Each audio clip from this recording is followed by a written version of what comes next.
What is going on, guys? Miles here, and recently a bunch of new weapon variants were actually added as a part of like supply drop DLC. Let's jump straight into them. As a lot of you guys know already, I am not an advocate for supply drops. I'm pretty like big against them honestly in the game, and I wish they weren't a thing, but as you can tell, I'm not super annoyed about this update at all, and that is because you can actually craft all of these weapon variants in the game by using salvage. The first variant we have right here is a rare one, and it's called the Grizzly, which is for the Mauler, and this one has two bonuses. One of them gives you quick draw as well as laser sight, which also stack for those attachments, so you can get really quick aim down sights and a really low hip spread. And it also gives you a bonus called Creeper, where you get increased movement speed when you're crouched. So I actually like this LMG quite a lot. It's my favorite one in the game by far. So that does sound like a pretty cool variant, and you also get a camo for it as well, as you can see in the background. Next up we have the R3K Spearhead, which is once again a rare variant, and this one doesn't really sound overpowered at all, which I'm really happy to see. Variants are a bit of a slippery slope, and if they're really overpowered, it can ruin the game for a lot of people. But this one has two abilities once again. The first one is Stacked, which reduces the time in between bursts, but also gives you increased recoil. And it also has Flak, which increases damage to score streaks, which stacks with Ram Servo. The R3K variant right there also has a really sick camo, sort of like a graffiti style. Big fan of that one. And next up we have the Rack 9 Volatile, which is a shotgun, and this one has two different variants. One of them is Roll the Dice, where you get a different attachment each time you spawn in, and also it has Creeper, which gives you increased movement speed whilst crouched. Honestly, I don't really see that shotgun variant being super good, because I don't know many people who go around like crouched whilst using a shotgun. You gotta be like running around and stuff, trying to maul people down, so that one doesn't seem too great. But next up we have the EBR 800 Bomber, which is the first epic variant we've seen, and this one has two things.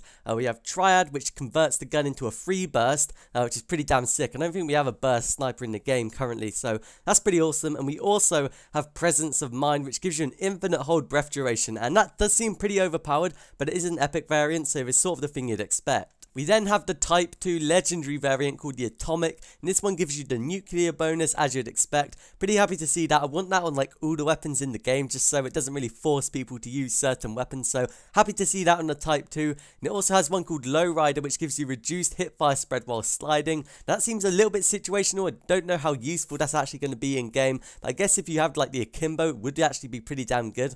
But the special thing about the Type 2 Atomic is that it has like a varying camo, so when you get killed, your camo actually changes what it looks like. You get a bunch of blood splatters on it, and I actually really like the idea of this, and I hope to see it on more weapons soon. Moving on, we have the DCM8 Epitaph variant, which is an epic one once again, and this one has a focus fire, which reduces hipfire spread the more bullets you shoot, so that's pretty interesting. Not sure how that'll exactly play out. It does seem a little bit weird, maybe could be overpowered, but I'm not sure exactly how much it decreases your hipfire spread with each shot. And it also gives you stability, which is a reduced recoil, but that's only really going to be helpful whilst you're aiming down sights, so they sort of like cancel each other out, because one's useful when you're hip firing, the other's useful while you're aiming down sights, so it doesn't really seem like a great variant to me. Moving on, we have the Titan Vial, which is the first common variant in this update. And it's not a great one, it only has the Creeper bonus, giving you increased movement speed whilst crouched. Once again, not a great one, probably not worth even spending your salvage on, but hey, it's cool to have nonetheless.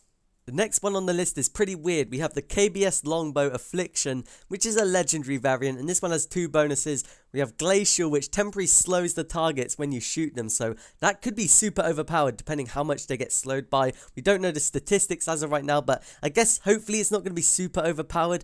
We then have Lights Out, which increases weapon melee speed. A bit of a strange variant to have on a legendary weapon. I wouldn't say it's that great, but hey, I think it's pretty unique, so that's a plus.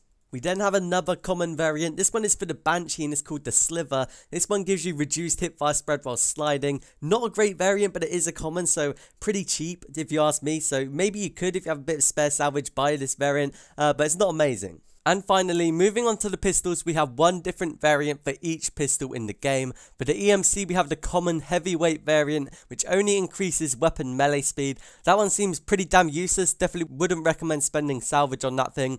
But moving on to the Oni, we have the Amped, which is a rare variant, which increases the speed at which you aim down sights, but it also gives you increased hipfire spread, so you have a bit of like a risk-reward thing going on there. And it also gives you Flak, which is increased damage to score streaks. Not sure when you're going to be be shooting helicopters with a machine pistol, but whatever, I'm probably not going to be getting that thing anytime soon. And finally, we have the Hailstorm Thunder. It converts the burst weapon into a fully auto weapon, and it also gives you reduced idle sway whilst aiming down sights, and the camo on this thing looks absolutely amazing. But there we have it. That is a full list of all of the brand new weapon variants which have been added to Infinite Warfare multiplayer today. Let me know which variant you want the most down in the comments below, and if you guys find this video useful, if you could like and subscribe to the channel, that would be absolutely awesome. But I'll see you guys in my next video.